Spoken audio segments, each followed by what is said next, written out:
People often ask me that question about what's a good thing for early career designers or whatever. I think that it's a tricky question because it's constantly evolving about the best way to do that.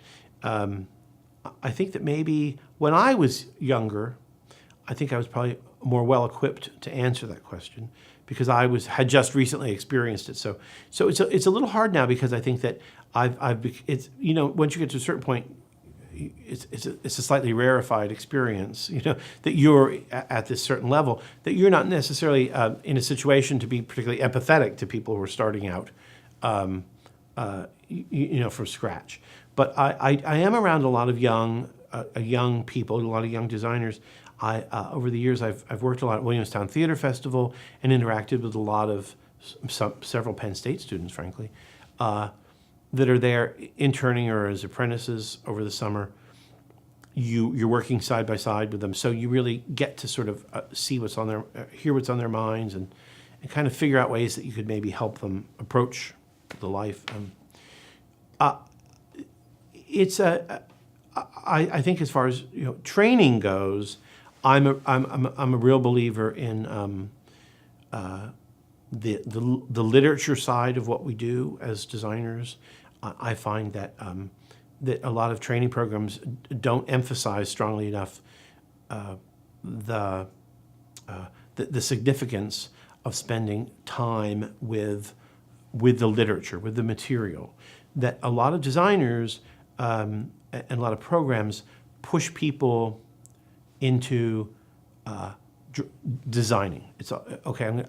Okay. Let's design the set. Let's design the costumes. Let's design the lighting, and they haven't quite understood how to get in through the back door. It should be the front door of the literature itself, of the play, of the opera, of the musical. What's the script? How do you analyze a script?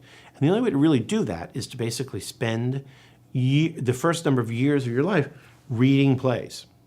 And I think that a lot of times we lose direction. So I find that as far as for training and I always recommend that. As far as careers go, I think it's very, very hard. It always has been. I think it's increasingly harder for a young person to get involved in the theater.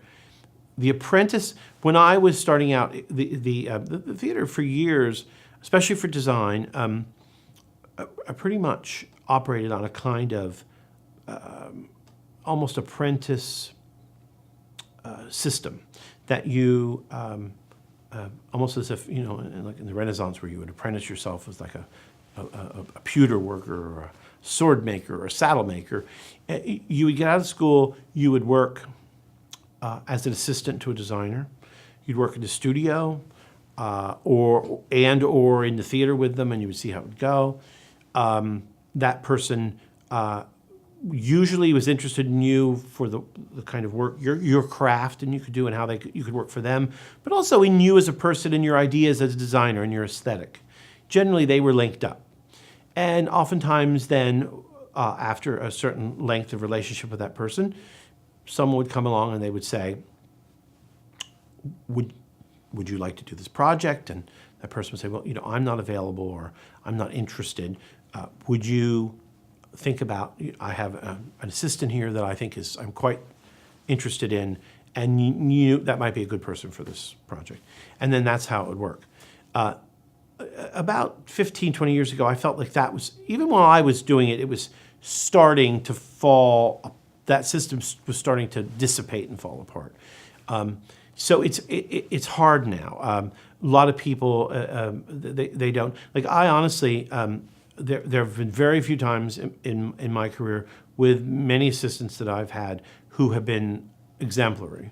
Very, very few times have I been able to help that person along. If they call me and I can't do a show, then they move on to the next person. They don't, it's not that they don't respect my opinion.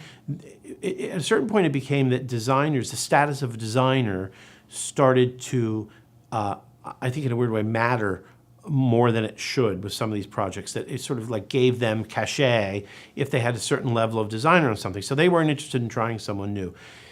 it could be related to the economics of it, that it's so doing a show now is a set designer is responsible for so much money, and sometimes it's even if you're doing a tiny show, it's a lot of money to those people. So I think that it's hard. So I don't exactly know. I think that you should be. I believe that I still believe a little bit in that system. It's for lighting designers, it's a great thing to do. Work for a lighting designer. You're in the theater with that person. You might be the third assistant, but you get to know the directors. It seems the directors really want someone to do lighting that they know. They're always every director, they're always uncomfortable. I think it's because they have a hard time understanding, for some reason, what lighting. They think it's mysterious. And so they want someone that they know. And so I have seen that it still works in this in the business. It still works. If there's a lighting designer's assistant, will often get jobs with a director that down the road, with the director that they've worked with when they were the third assistant. But when you're the third assistant, the lighting designer, dinner breaks, you probably have dinner with the director 5 times over the tech period. So they know you. They've had dinner with you. They sit in the dark room with you all day long. They feel comfortable. It's different with set designers and costume designers, I believe. But I think it's still an important thing. So I think it's a great learning experience to work for another designer, established or not. You're always going to learn something. Even if it's a designer whose work you don't like.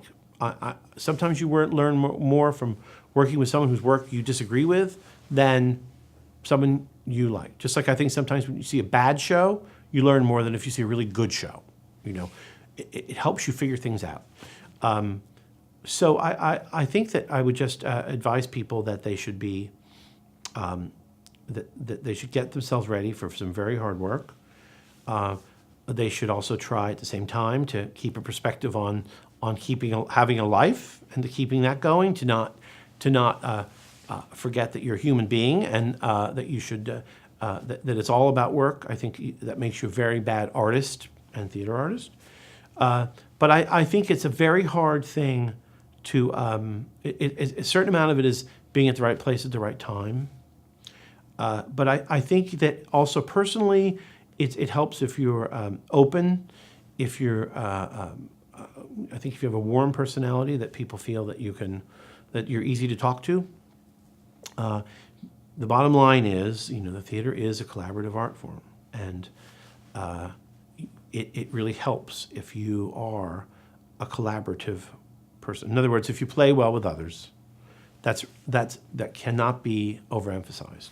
So, I think that is a very roundabout answer to your question, but it's of course it's a very it's not a black and white question. So, and it becomes even less black and white than it may have been 30 years ago.